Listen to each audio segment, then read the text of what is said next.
All right, you guys can start whenever, because I know nothing about guns. But you can ask some dumb questions. Yeah, I can ask some really dumb questions. I'm super dumb when it comes to guns. I just use them. So that's how I'm gonna play into it. Right. I'm more of I don't need to know. But that's the funny thing about it is I could know everything and you could know nothing and we could have the exact same success in the field. Yep. Because you're going to cater to your style and you're going to use the weapon that works for your style versus everybody else, So that was a perfect intro. I shoot across the canyon, you walk across. Yeah. Yeah. Yeah, because unethically, to have some of these jokers lobbing rounds, Yeah. I mean. Not all of us have such high morals. This is true. And I've had some guys that didn't have very high morals for us also, that they would do some lobbing. Now, in all honesty, everybody goes, how far is too far of a shot? And my honest opinion is, how big is it? The target. Nope. How big of the rack? Like how bad do you want it? Yeah, how big's this rack? Yeah. No, just risk worth the reward here. Yeah, I don't know. There's no answer to that. If you think it's maybe too far, it's probably outside your skill level. Probably. If you're aiming just if you think 5 feet high, then if you're might sitting be there a little going bit. maybe, it's probably outside your skill level. Yep. I mean, you should lay down and be like, I got this, not maybe. 100%. So we just dove right into it. We're here with Tom. We've been friends for a while now, since I moved up here. Yep. A lot of our listeners might know the Lions boys, and that's how I got introduced to Tom, a mutual friend between us. What do you do, Tom, for work? I own a local gun store in the area, and the local gossip shop for hunting dudes. Yep, coffee shop. Yep. You saved a couple clients' asses this year that got their guns lost in and that's the airport. More of a rarity, but we're happy to be here for that. I mean, that's where Tom's come in super handy as being a friend and owning a gun shop. 'Cause we could tell that a client's gun got lost in transition, and he had enough money that he was able to overcome it. Yeah, come down. What did he end up getting? He ended up getting a proof research, elevation, MTR, and 6.5 Creedmoor. Sweet rifle. Yeah, and I think we put a Zeiss on that one. Yeah. Can't remember, but good scope, good gun. It's not bad whenever you can make. We had about a 6-hour turnaround from oh shit to here you go. One phone call and a long range rifle shows up at the lodge. A few hours later, we had it figured out. So, and then all the time with ammo and just little goofy stuff. Yeah, we have quite a few different clients from the various outfitters in the area coming in for last-minute stuff that was lost, forgotten, overthought. We try our best to outfit them when we can. Sucks to try to hunt for yourself whenever you're doing all this last-minute stuff for people, huh? Yeah. Yeah, if you enjoy hunting, don't ever get a job in the hunting industry. That's a fact. It's a quick way to change your opinion on your favorite pastime. That's never truer words have ever been spoken. It stinks because everyone goes into it thinking like, oh, we've always been told like, do what you love and it won't feel like a job, but maybe it won't feel like a job, but you might lose your hobby. And you're like, when you're at your shop, what is your favorite thing like to tinkering with? Is it building? My favorite thing is the high-end stuff, which is probably my favorite because it's rare I get to do it. But like building long-range rifle. Yeah, I want to work with equipment and products that I personally use on my own because as I'm doing the work, I know, like, I kind of can predict that the results are going to be good and it's going to be a happy customer. When I'm working on budget setups, the whole time I'm doing it, I'm kind of like, it's harder to get into it knowing that there's a good chance the customer is not going to be satisfied and I'm going to be to blame when all I did was assemble said parts. So I definitely enjoy the customers that have the same budget and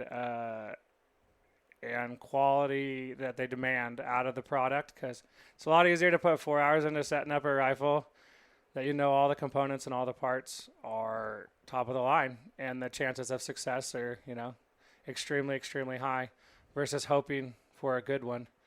amongst the 1 million produced of the budget style rifles and scopes and whatnot.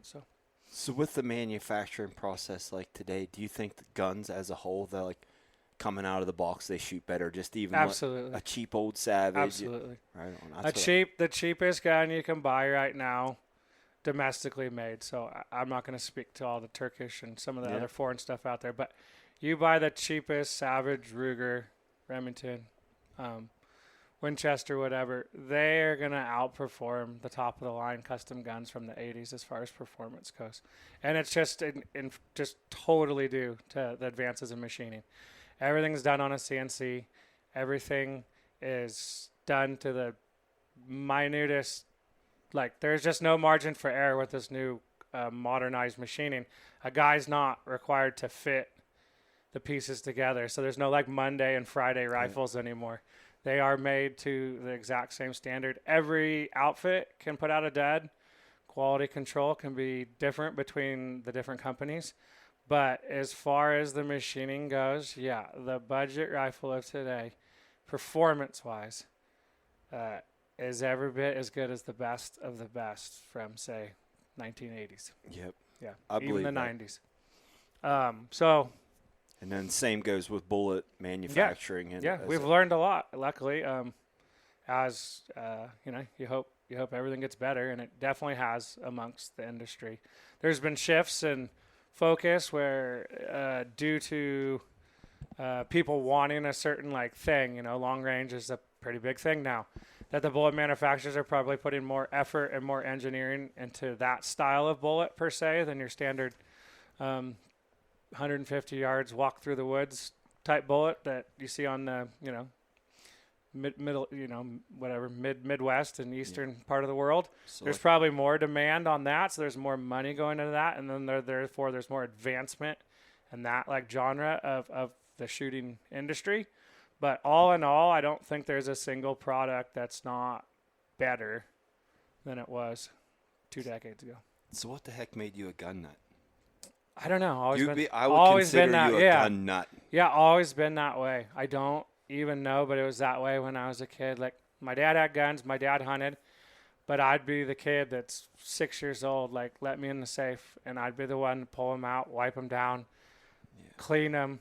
I'd be teaching him about new cartridges and that. It was just something I've always been into, and luckily it changes fast enough that I haven't yet gotten bored as far as the hobby goes. Like, I feel like every day there's more to learn, and there's a new aspect of it. It used to be pretty basic, but we just have more and more cartridges, more and more manufacturers, and more just like genres within each genre that pop up. And now we have the whole suppressor thing, and it's a new world as far as how many people are doing it, what's the proper applications, how they are introduced and now becoming part of the hunting world as well as just the shooting community.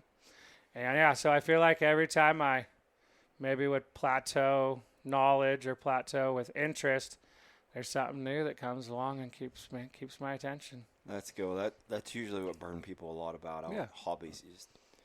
You master it. Yeah, it's fun when you're learning, and if you can't continue to learn, you're on to something else. So how Big Bulls come about? It was just a thing. No, my background's trades. Yeah. Right. So I did construction through high school because my dad was a general contractor. Okay. Then I went into fire. Just wanted to be a fireman, so did that for about a decade. Then was best friend / roommate was working for the power company, and I thought, maybe I want to go do that again. Got bored. I felt like I mastered it, but felt like I wasn't growing at the rate I wanted to grow anymore within those careers. And so then I went to the power company. Big Bull just happened on a total whim. Made friends with the previous owners, and at some point they expressed that they was looking to focus on one of their other businesses that was a lot more profitable and had a lot more potential for their family.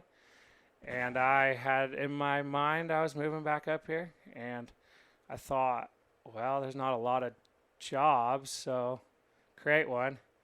And if you're going to take this risk to move back a couple states over and come back and live here, you may as well give that a whirl. I mean, you like it, you know about it, so I just decided to buy it. Yeah, and the rest is history. We've had one location move that was the best thing we ever could have done as a business. Yeah. We went from kind of a bad location versus distance wise and just layout to where people needed to know where you were. They needed to almost already have been there in order to find you and come access it to front and center on Main Street in Thompson, which is the county seat, and most people are there weekly for business or shopping or whatever they need to do anyway. So it's increased our foot traffic and our presence greatly, which has been beneficial for the business. There's a lot of older people here, so having a place where you don't have to look it up on the internet to find the location was huge. Huge. Yeah. And I would say majority of my clientele is older, just due to the demographic of the area. It's very much a retirement community, not a lot of industry, not a lot of wages. So most people move here after they've already established themselves, after they've already retired. And as a result, those are the dudes doing most of the shooting. They got the time to go sit down at the range. Yeah, and they have the extra money and they're willing to come in and look and pick your brain. They're not in a hurry like, hey, I got to get this done while I'm in Missoula going to Costco. I better buy a rifle and get the heck out of town. You know, they're actually coming in and learning and checking things out. And so we have some questions that come through and we're going to pick your brain on them. All right, I'll do my best. You get to deal with all kinds of questions all the time. Yeah, I'm not sure there's a right answer, but we'll give it a whirl. I'll give my opinion. Yeah, that's all it is, just opinions. So the first question we got was, I know your website list recommended gun calibers. So the gun calibers we recommend on our website are 300, 7mm, and all big stuff. 28 mostly. And 6.5 Psalm. Can you talk about the advantages of each based on your hunting locations and talk about scopes? Yeah. Go for it. I'll break down why. So we like on our website, and what we tell people, we like them to be proficient, 300 to 500 yards. You're almost wiping before you poop if you can't shoot that distance in this country. Yeah, it will double or triple your chances of success to be able to shoot 300 to 500 yards versus 100 to 200 yards that a lot of people are accustomed to. Yeah. I mean, it's almost exponential how much more opportunity you'll have on your hunting trip if you are able to do that proficiently. So that's why a lot of the calibers we're liking that long And range. a lot of your hunters are doing combo hunts, correct? Yep. Everything's an elk and a deer combo. Elk and a deer combo. So what we'd recommend on a deer or antelope hunt is not what we're going to recommend on that same combo hunt, because most people aren't traveling with two different rifles, and we can't tell you on Tuesday whether we're going to put a deer in front of you or an elk in front of you, so you're going to be carrying the bigger one. That's right. So, I think that's good advice. I think that's a good recommendation for your guys' website.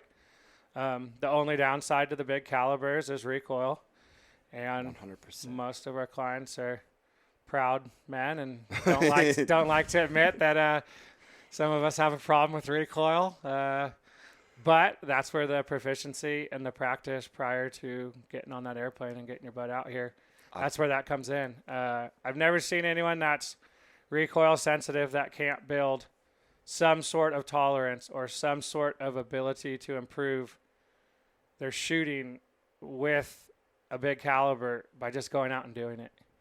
Getting their mind used to it, getting their body used to it, getting that fear, that anticipation of the recoil will subside with practice, but that's their responsibility as a hunter. We're not going to be able to whip them into shape when they get here. You have to shoot a lot to handle recoil. You do. I was just shooting handguns the other day, and I was shooting one with a good trigger, and I went to a self-protection gun, and that thing had such a long trigger pull, I about jerks about to drop the gun. Yeah.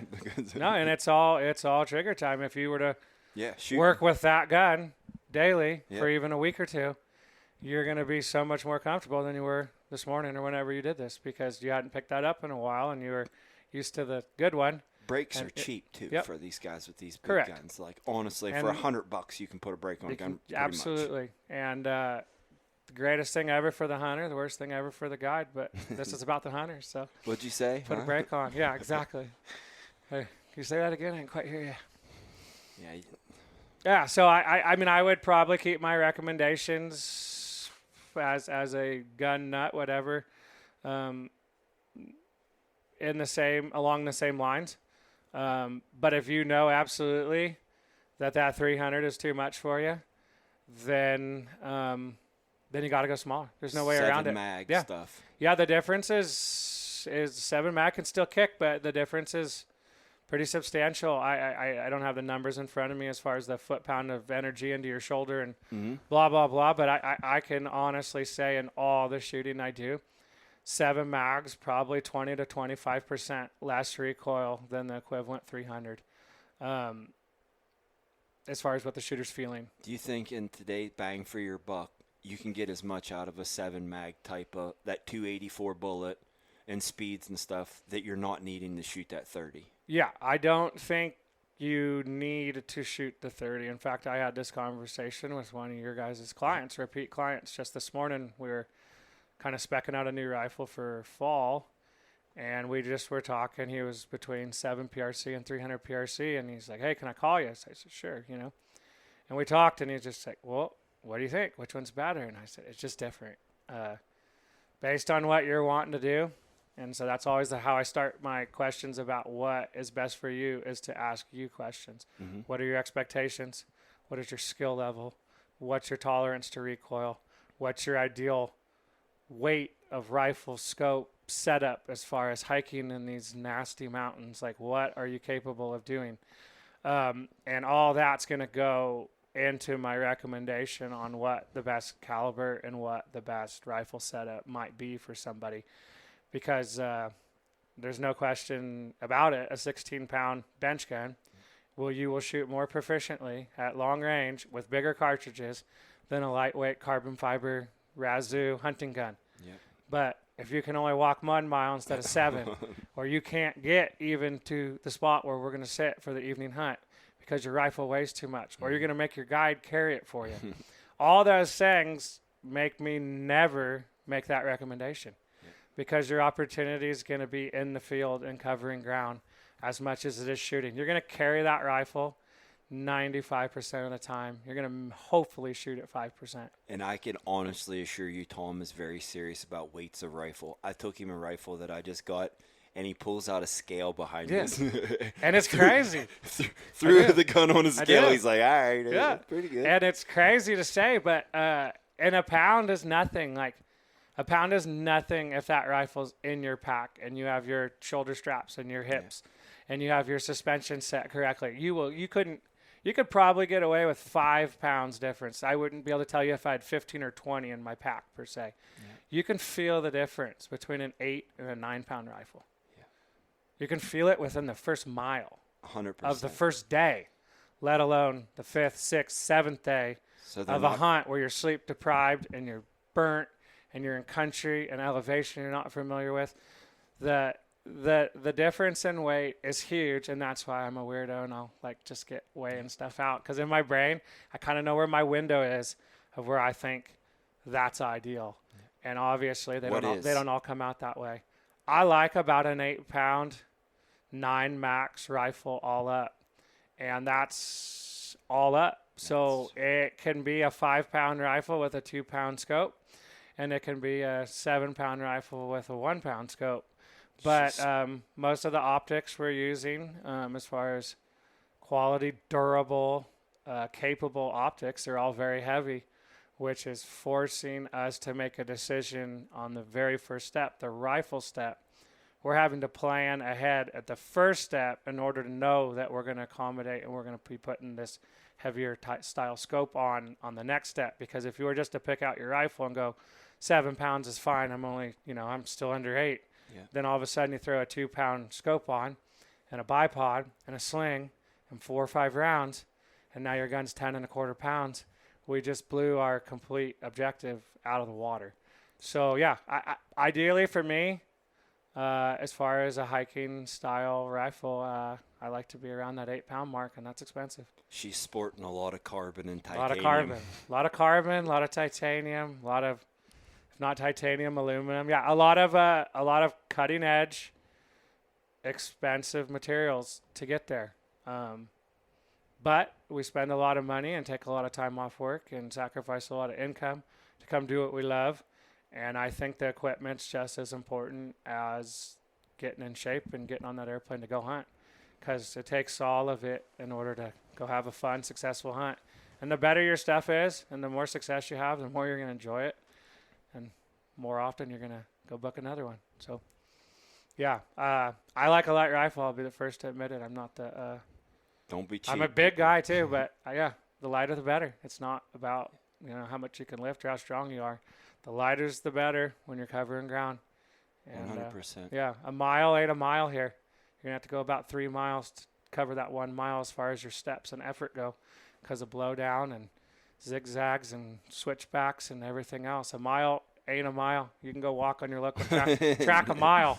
And, yeah, that's about like leaving the parking lot here. Like Tom does not listen to our stuff, so Yeah. and you sound like you're on record from what we Okay. usually say. Well, I just know That's how it awesome. is. I've hunted all over the United States and a few places throughout the world, and I can say our not due to anything more than our terrain, but our terrain's the most challenging I've ever hunted. I'll go to 12,000 feet in Colorado where it takes me a day or two to get acclimated to it, and it will take a day, 2, 3 to get acclimated to the elevation. But there is no nastier friggin' terrain than what we're hunting in right now. Yeah. And it's mostly due to the denseness of the forest. Yeah, she's thick. She is thick, and it's majority vast, wide open spaces, so where there's nobody's in there cleaning up the limbs and the trees and the this and the that. So the thicker the forest and it left to do its own thing, it can pose a pretty imposing challenge. Yeah. Yeah. Everybody that's been out here can attest for that. Yeah, I mean, just footing alone, like, go steep, cool, but steep with poor footing because it's all shale is another ball game. You're going to use muscles you don't know you got. I can promise you that.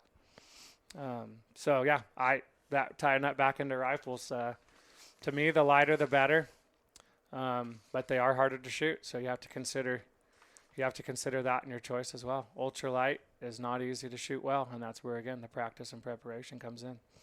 I've been running into that, switching from the rifle I've just got from my 28. The 28 has such a long barrel. It's a heavier rifle. I could shoot it on the bench so good. I really have to practice my trigger squeeze, and I mean, I can see a big difference in if I'm not locked in on the trigger squeeze. Yep, and so a lot of that too, something people could practice or put in their in the back of their mind if you have an upcoming hunt is to work on field positions. We can all shoot pretty good off a concrete bench. I mean, given you're not good at it. Like the average person can use a bipod or sandbags on a very solid platform and get some decent results. Shooting off a pack, shooting off your belly, prone on a bipod, kneeled up against a tree, whatever the various field positions you might find yourself, sometimes offhand. People need to be practicing those as well because, I promise you there's no concrete bench up there.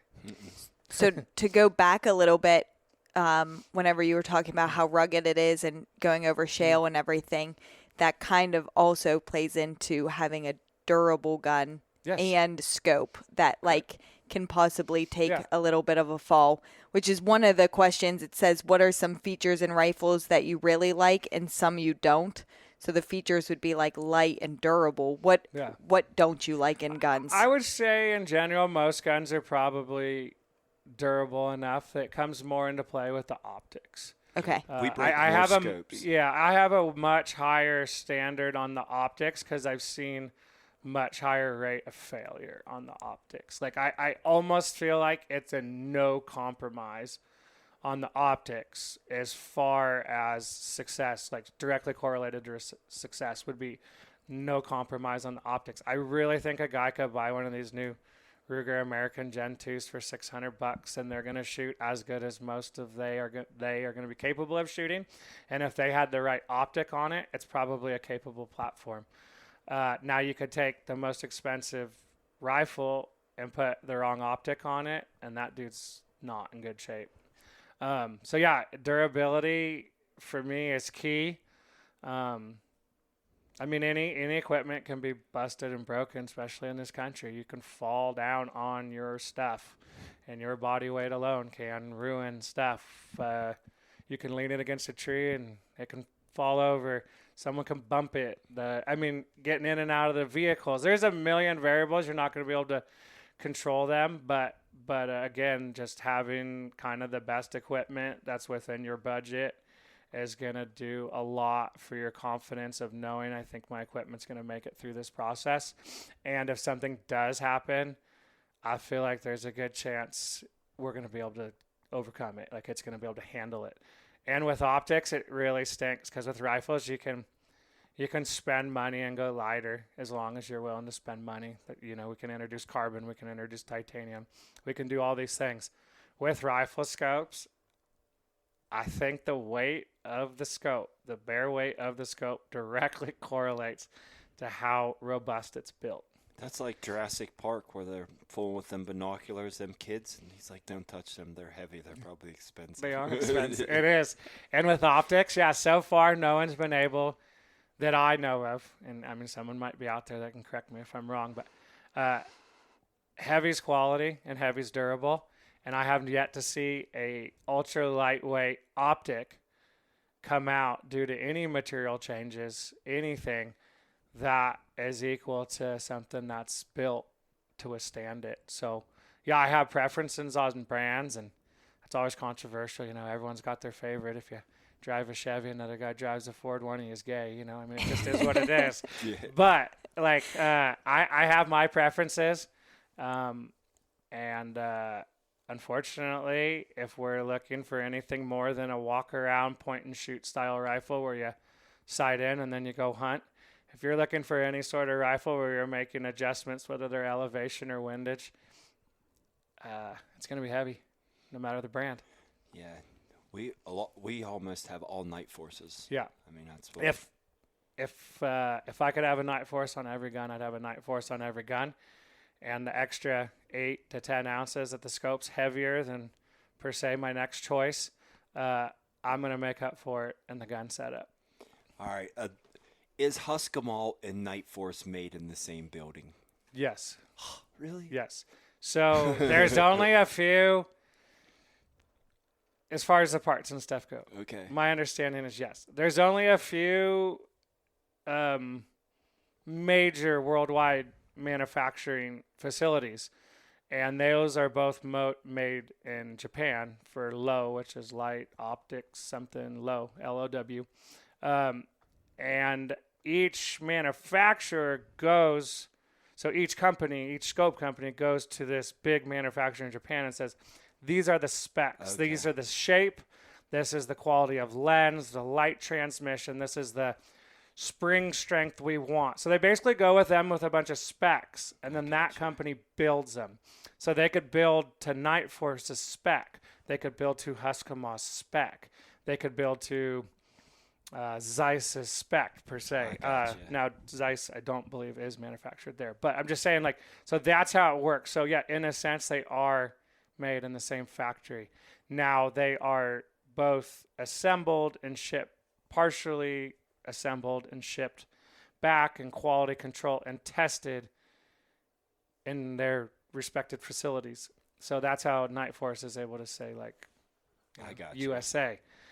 But it is, the majority of the components are being produced in Japan, and there's multiple scope companies using that exact same manufacturer. They're just building to their spec. So Night Force might just have a higher spec, like a extra couple thousandths on the scope thickness of the tube, maybe a little bit higher quality spring, maybe a little bit higher spec for how good the glass is. And that's what's making it different from, per se, the Husqvarna. Yeah. So, gotcha. And for me, it's Night Force. I feel like when every brand that comes out and every new brand and everyone's highest product line within their brand, everybody's argument is this is as good as a Night Force. It's all you hear. So it's the standard. It's all you hear. So if Night Force is the standard in which everybody's comparing to, how would you not say that that's the best? And that's been my opinion through decades of experience. We're not always in my budget, so I have not always shot Night Force. But now I'd rather do 2 rifles a year that are up to full standard than buy 10. And they're going to wear a Night Force. I do own Husqvarnas. I think they actually perform pretty darn well. The glass, to my eyes, I don't know what the specs are, and anyone can argue this, and I'm sure Husqvarna would probably argue this, but to me, the glass is not on par with the newer Night Force and even the not quite the newest Night Force. I think there is a sacrifice there, which is reflective in their current price point. So if the Night Force we're recommending is $2,000 and the Husqvarna is $1,500, and they're essentially made and built in the same facility, how the heck are they able to offer it for $500 less?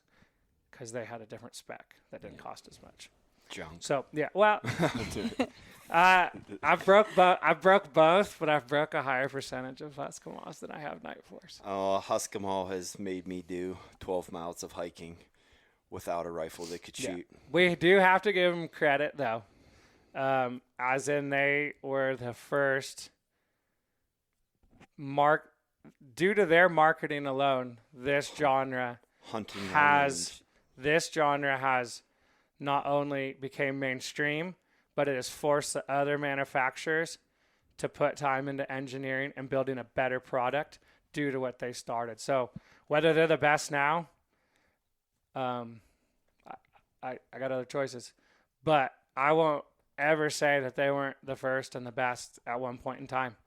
Everybody, at one point in time, they were it. Every one of the long-range guns. And Night Force always existed, so I'm not like discrediting them, but they spent no money on marketing to the hunter. They spent all their money on military applications and target shooting style applications. There was no big push to make a product or market a product to the long-range hunting community. Night Force Husqvarna was the pioneer in that. Didn't they sponsor something with the Outdoor Channel? And they did that Best of the West show. That's it. Yeah, Best of the West, and they even published back when DVDs were a thing. They even had those Beyond Belief. Yeah, well, I don't even think does anyone have a DVD player anymore. No. Beyond Belief 2, and they were the first for sale long range hunting movies, whatever that, and they drove. Followed by them was probably Gunworks, I would say, as far as well-known marketing and whatever. Both companies are still in existence. Some are more successful than others. I don't know if it's regional, but I don't see or hear nearly as much about Husqvarna as we did 10 years ago. Same. I don't think we've had one show up in camp for probably 4 or 5 years. Yeah, and they do have a few features that I think are noteworthy, but I'm just not seeing them as much on their big models, which are just too big and heavy and obnoxious for me to recommend. They do have some pretty neat features like built-in bubble level inside your scope. So as you are seeing your target and your scope picture, you're not removing your cheek weld. You are not looking to the side of your scope, above your scope, to verify that you're level before taking the shot, and chances are you're going to move as you settle into your shot anyways. So I love the idea levels, but I think their field application's pretty iffy. I think it just makes us feel good that we're prepared. I was just about to ask you how important you thought they were. There is no doubt that mathematically, or I don't even know what the correct math term is, but there's no doubt that if you're not level, you're not going to hit where you're aiming, okay? Because your adjustments on your scope are made to go perfectly 90 degrees up and 90 degrees left and right. There is nothing that account for canting your reticle as far as your adjustments as you're dialing in for your shot. There's nothing that account for it. But in the field, especially with non-experienced hunters that were on a timer. Like, there he is, let's make it happen. You don't necessarily get to triple check everything on every shot attempt. And like I said, even when you do get to glance at that level for a little bit of like breathe easy amongst yourself, like I feel good, I checked it, chances are that rifle's not in the same position that you checked it as is when you are pulling that trigger. Because with any level system that's not in the scope, for the most part, you're having to adjust your cheek weld or your grip or your face or something in order to get that glimpse of that level. And then you're having to return back to your sight picture. So that's the one feature on some of those Husky mods that I think is an incredible feature, is having that level in the bottom of the scope that is in your view. So you don't have to make any adjustments. You are able to verify, just the same as you're looking at how many points that bull has. You can see your level without a single movement in your body, just shifting your focus of your eyes within your scope. And I'm not mad at their 3rd minute MOA. It's pretty controversial, but that's 0.33 of an inch at 1,000 yards per click. And quarter MOA is 250. I don't know a single guy that can optimize that 3/8 of an, or not even that 1/10 of an inch of adjustment difference at 1,000 yards. None of us shoot that good. So I don't mind that. It's a little bit quicker. Is it necessary? No. I tell people that all the time when we get into the argument of, well, my 28's flatter than my 7. Like, I get it, but what do you care if you have to dial 11 MOA instead of 9? Does it take you that much longer to go not 2 more? It doesn't. So, but I don't hate their adjustment system. I think they did it to be unique and to set themselves apart. And I hear a lot of people like, oh, that's just too coarse, whatever. I don't see it. I think it's fine. It's just their own way of doing it. It's that way they're unique. Now I'm going to put you in the seat. Yeah. Vortex. I'll just straight up tell you, I'm not a fan. I will buy you a beer after this. They have some really good stuff. In fact, some of their highest end stuff is made in that same factory, and that just breaks my heart to tell you that. Really? But as a guy that has to fix everybody's problems, a day too late and $1 short come hunting season, I replace more Vortex scopes. And I also don't sell them as a store. They're like a Swiss Army knife that doesn't open after you used it 3 times. It has so many gadgets. The greatest marketing campaign I've ever seen in an entire hunting world. Nobody marketed better than Vortex. They went from nobody to the biggest name in optics in a very short amount of time.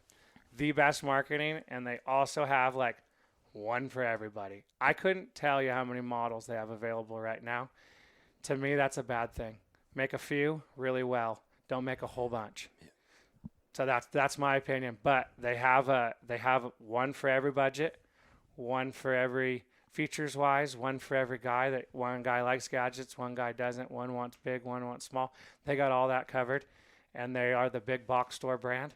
So people can walk into Shields and need a few golf balls and end up buying a Vortex because there they are, front and center. You know what I mean? Like, that's the brand. Oh, yeah, here everywhere. It is. Everywhere you go. Yeah. Hunting magazines aren't really a thing, but when they were, every other page was a Vortex ad.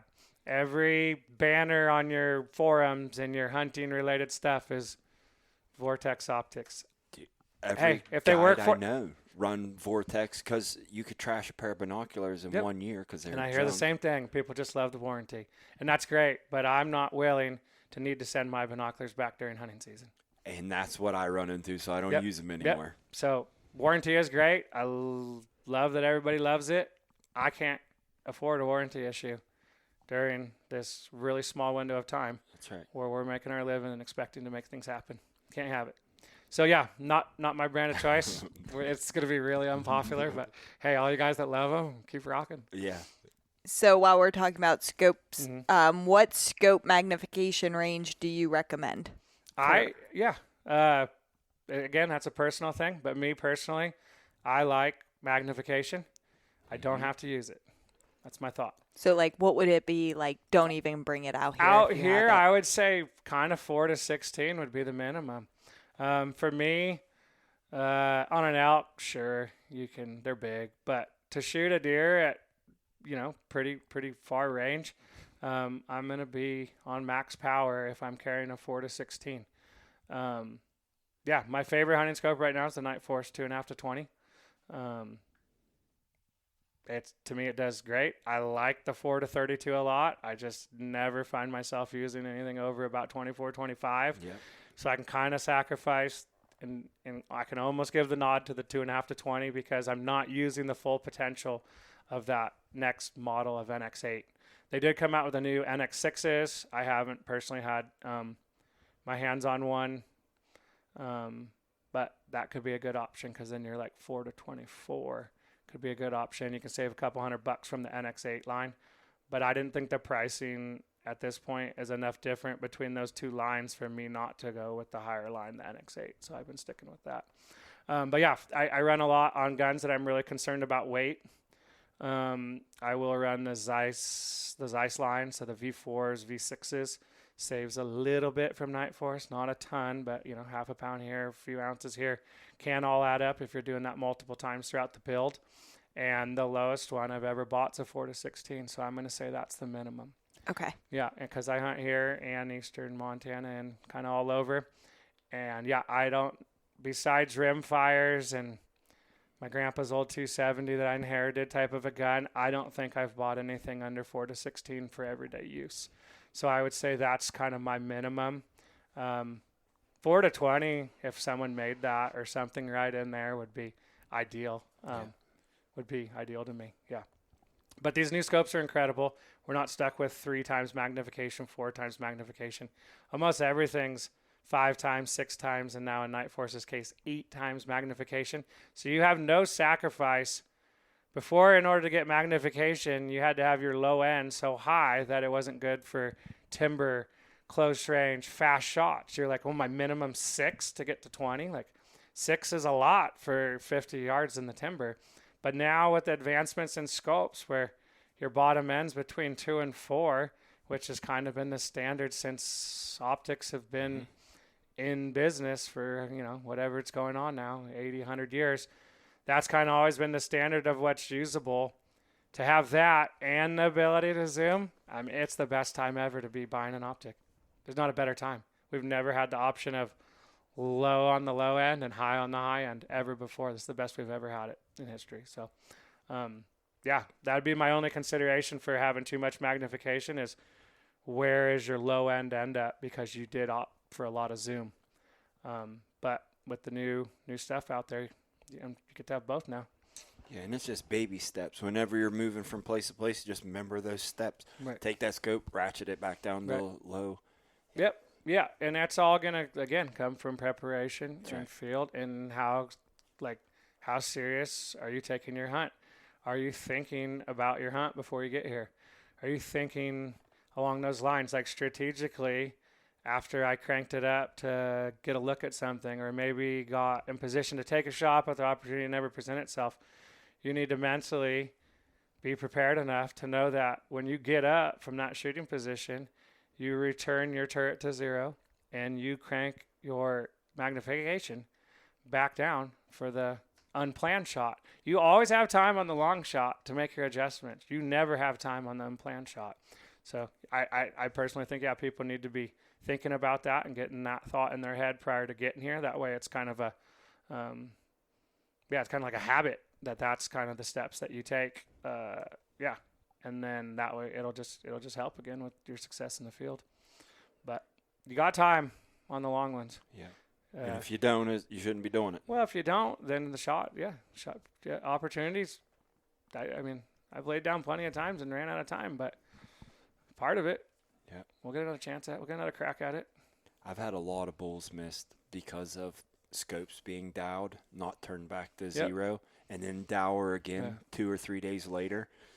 And she's dowed for like 1,500 yards, and you're shooting 4. Yep, and that's another thing I'd say is a no compromise as far as optics. If you plan on dialing at all and not using like a crosshair hash system for making your elevation adjustments, whatever scope brand you like or you decide's best for you, 0 stop is a non-negotiable feature on that 100%. scope. Non-negotiable. You need to blindly without any eyes, anything. You need to blindly be able to know that you re-zeroed your rifle and it stopped exactly at your 0 point. So that's a non-compromise. If that scope does not have a zero stop feature, you don't need to be dialing with it, because you can get off a revolution so easy, so fast, and have no knowledge that that even happened. So this very thing is why Vortex soured me, because remember when you had to put them stupid little shims in those? Yes.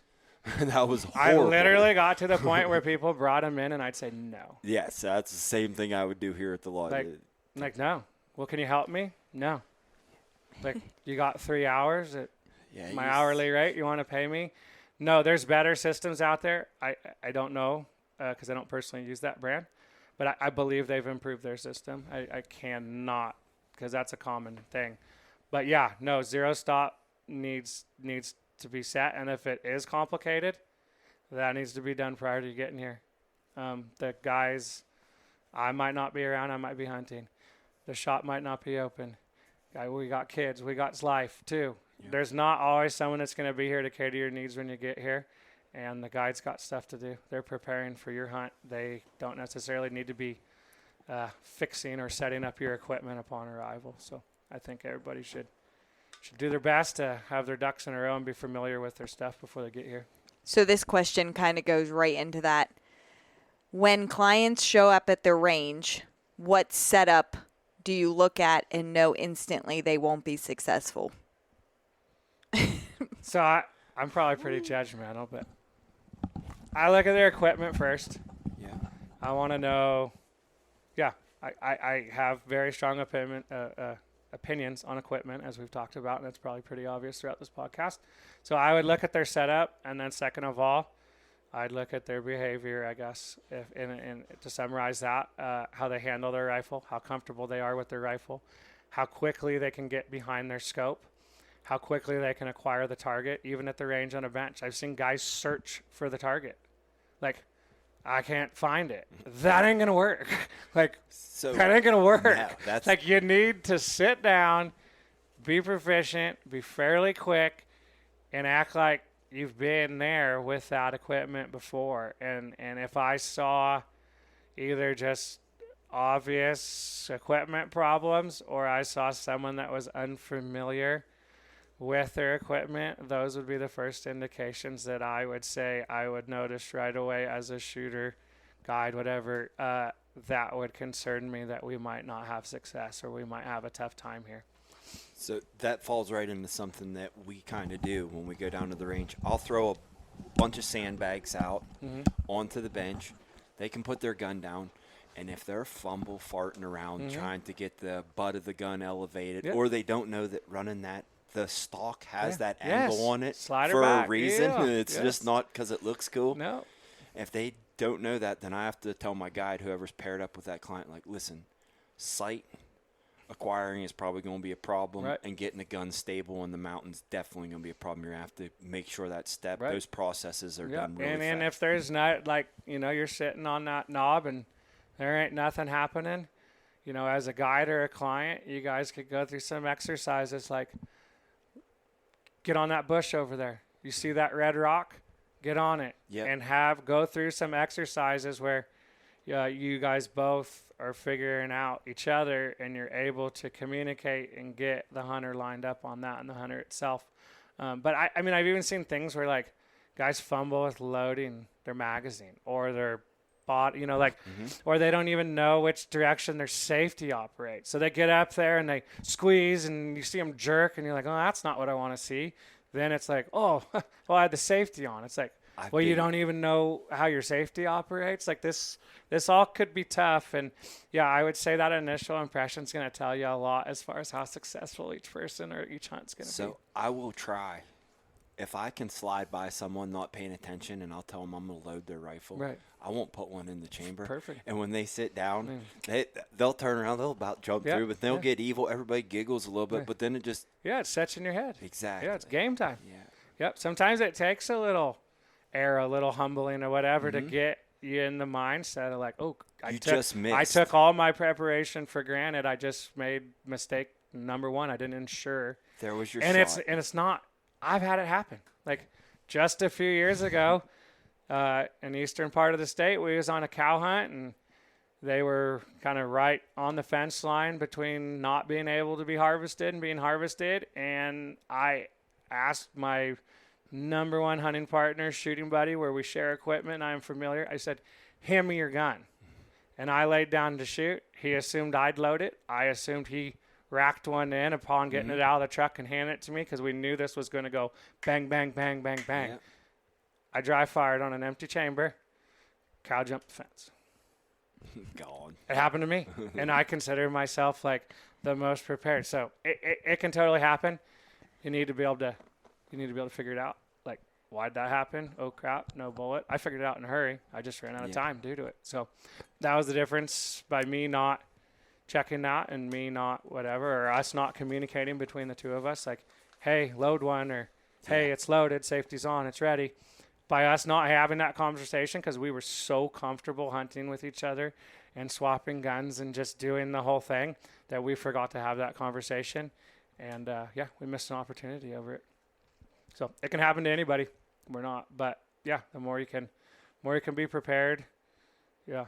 But, yeah, that's what I'd look for. I'd look for just obvious equipment or obvious unfamiliarity with their equipment. This said person guide for us every once Does every once in a while. I know that's your hunting buddy. Yeah, he does.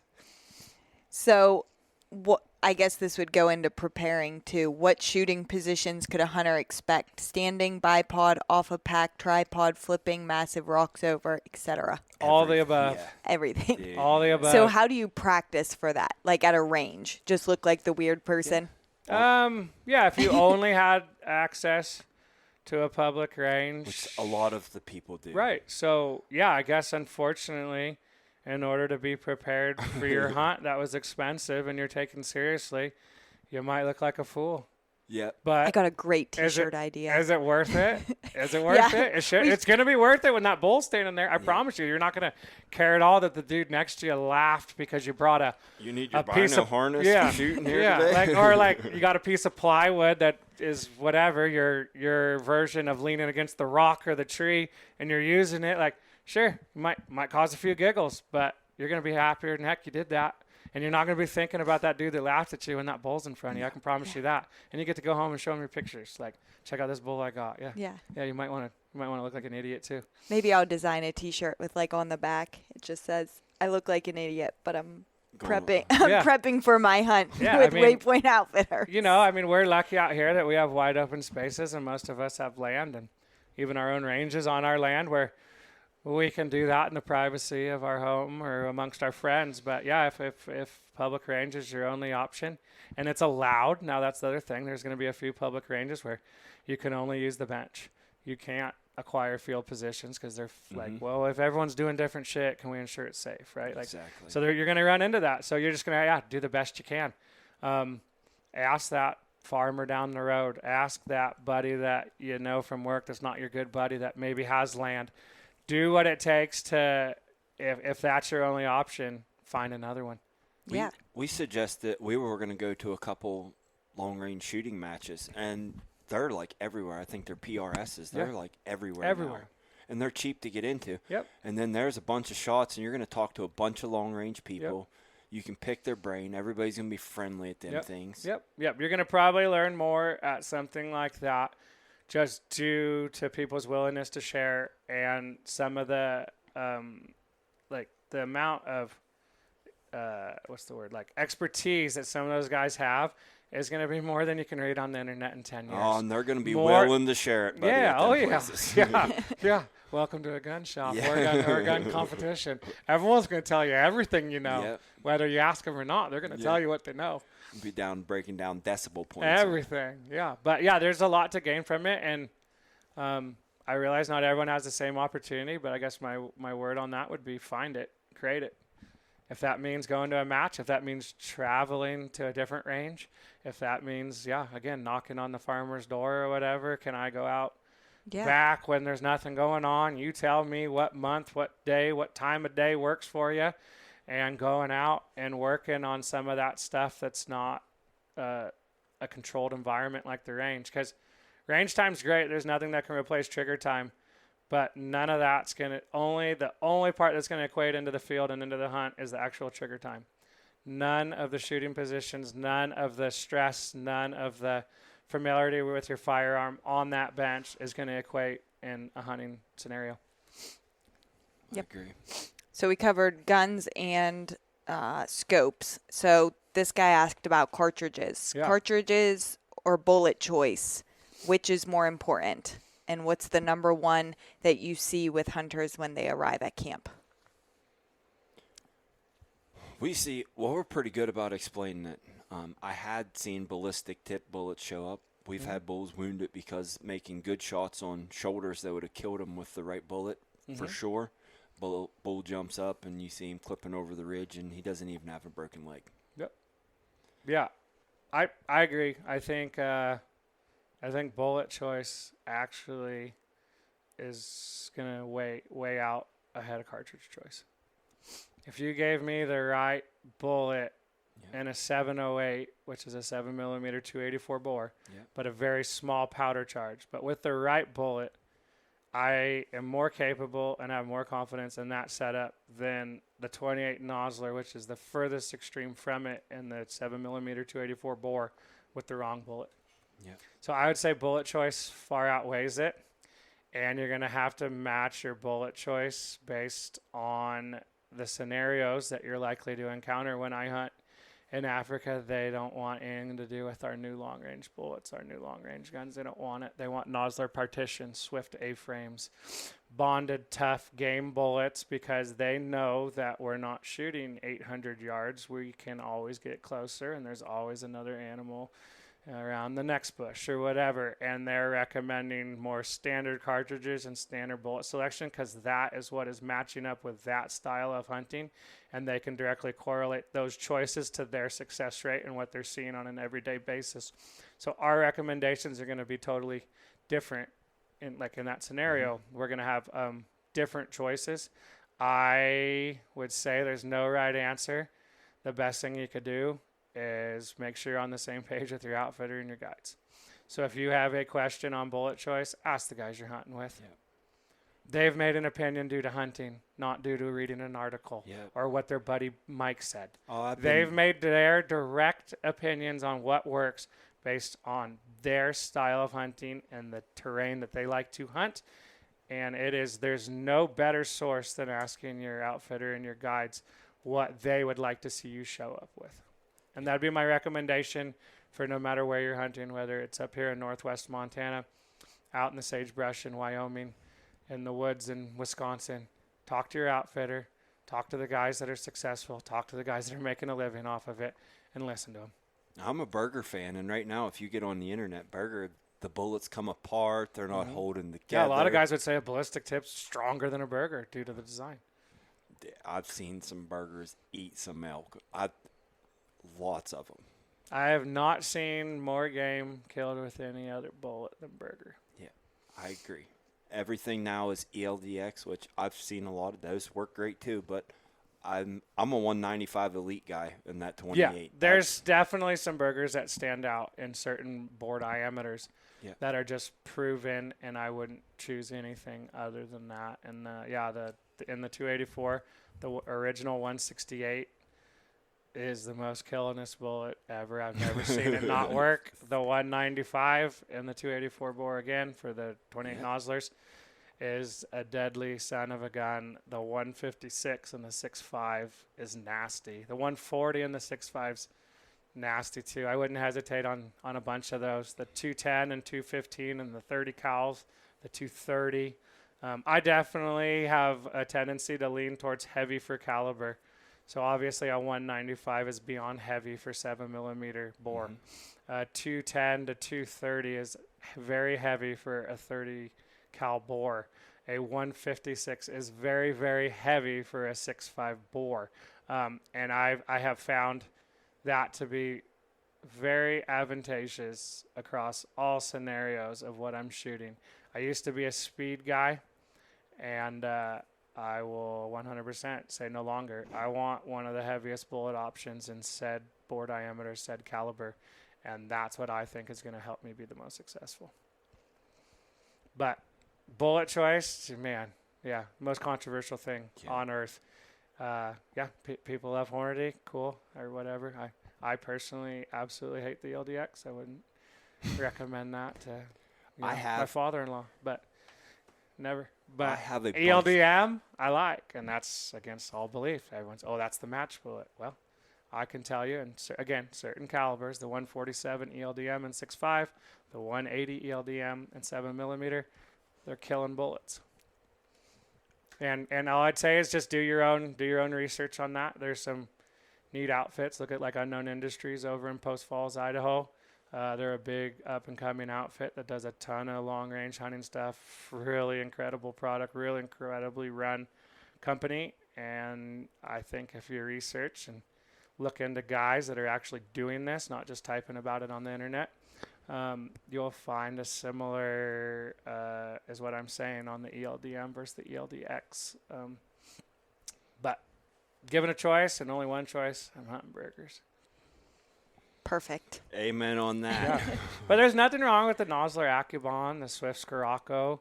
There's nothing wrong with the old Nosler Partition. You're not gonna get the BCs for these monster shots. But as far as bullet performance goes, they've been considered some of the best forever, and there's nothing wrong with them now. It's just now our style of hunting, we have opened up the ability to shoot further distances, as we talked about in the beginning of the podcast, being able to do 3 to 5.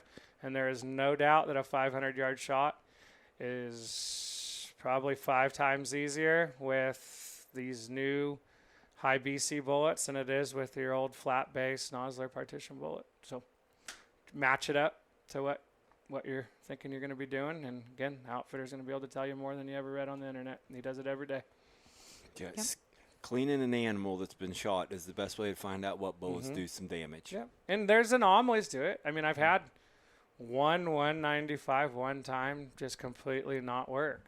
But I've had it work so many times, I'm going to call that one time a freak deal and not what I'm going to base my opinion off of. I mean, there's going to be failures, and there's going to be just always weird circumstances that stack up, and all of a sudden you get this result that's not typical. But yeah, so there's never going to be a right answer.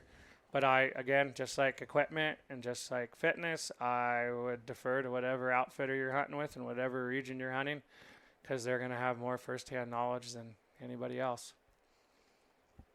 How many more we got? Is that about all? No, that's all the questions.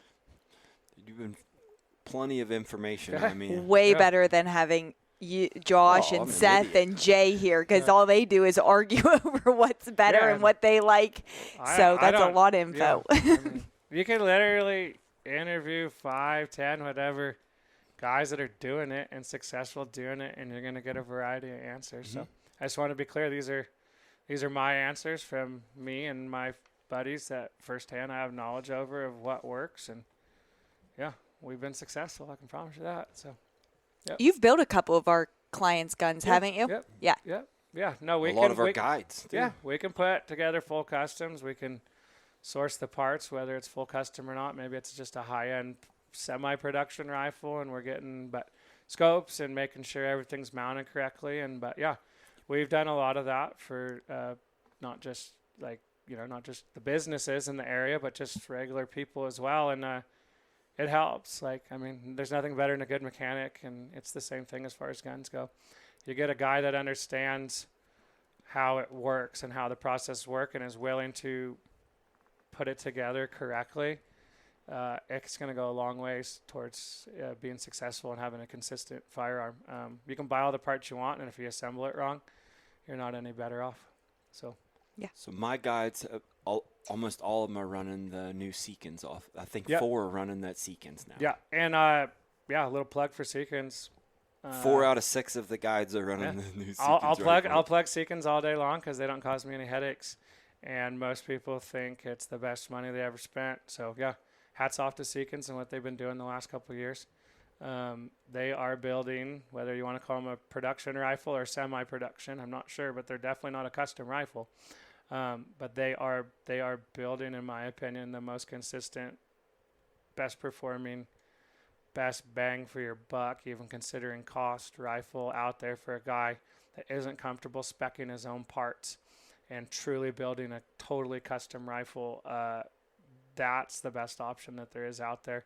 And I don't think there's a guide or outfitter in the U.S. that's going to be disappointed when you take your Seekins rifle out of the case on the first day for range day, because we're starting to get so much confidence in what that platform's capable of that when we see you show up with it, it's comforting because it's going to work. 100%. It's going to work, and they're a good company, and yeah, they do a really good job. That's by far my first and almost only recommendation if we're not going custom or mostly custom, is we're going to get a Seekins and we're going to put a decent glass on it and we're going to set it up correctly, and then we're going to go make sure it works, and we're going to go hunt.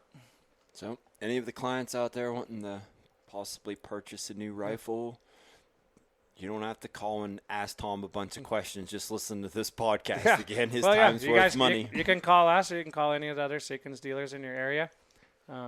We're happy to ship them to you if that's what's best, or if you guys want to get them early and practice, nothing wrong with that decision either. Yeah, so for anyone 2027 rifle or beyond, even bear, we didn't really go over bear calibers or anything. Pretty much the same. I think bears die easy. But Okay. Bears and cats die easy, I think. So Okay. I would spend more time worrying about the elk. Just the bone structure to me is stronger, and the elk have a higher will to live than my experience with bears. So even similar setups, like these setups that we talked about could go for bear, especially if you're coming out to get like your feet wet. You can use the same gun. Absolutely. Okay. If it'll work on deer and elk, it'll work on bear, in my opinion. Yeah. Bullets, scopes, rifles, the whole shebang, everything we talked about will work on bears. I find a lot of medium to long range shot opportunities on bears. So, I would just say that, everything we covered is going to work. And, I would, if I came out for a bear hunt, I would want to be able to shoot 500 yards just like I would on an elk hunt or a deer hunt. And it's the same setup. Yeah. Okay. Same thing. You're going to hike. You're going to do all the same things. There's nothing that I would say would be any different. All right. So if any clients are looking to purchase a new gun, get one built or anything, we'll put Tom Big Bull Sports in Thompson Falls. We'll put your Facebook, all your socials, and phone number on there. We all stay in contact, so if you're more comfortable, contact Morgan and Josh. They'll get a hold of me too. So not a big deal. It's a nice little community up here, and we all help each other out. So however you guys want to go about it, and I can even give you, if I'm not too busy and you catch me on the right time or whatever, I can even give you recommendations to support your local dealer. There you go. That way you go in knowing what you want, because their recommendations aren't going to be the same because they're not here. That's right. So their idea of the ideal rifle and ideal scope, I can promise you, will not be what we're recommending on this podcast. So if you want to acquire the information from either Waypoint or Big Bull and take it back to your local dealers, it's not a bad plan at all, because then that can give you, maybe you can get that rifle even a year ahead of your scheduled hunt, and you're going to be that much better off opposed to buying it the week before. Yeah. All right. You can con your wife into spending the money. You're helping conservation through Pittman Roberts. Yes. Yeah. And if you lose your gun in the airport, then you can buy another one off. buy another one. And then when you get home, you get your old one back. Yeah, it's a win-win. It's a win-win. So if Cody's wife's listening, we didn't stage that for him to get 2 rifles. Nope. And it was hand delivered and to Sunday dinner or something like that. I think it was a Sunday. Yeah. So. Well, Tom, thanks for giving us some time. Absolutely. Coming over. Yeah, absolutely. Thanks for having me. We'll have you on again. Sounds good. All right, buddy. All right.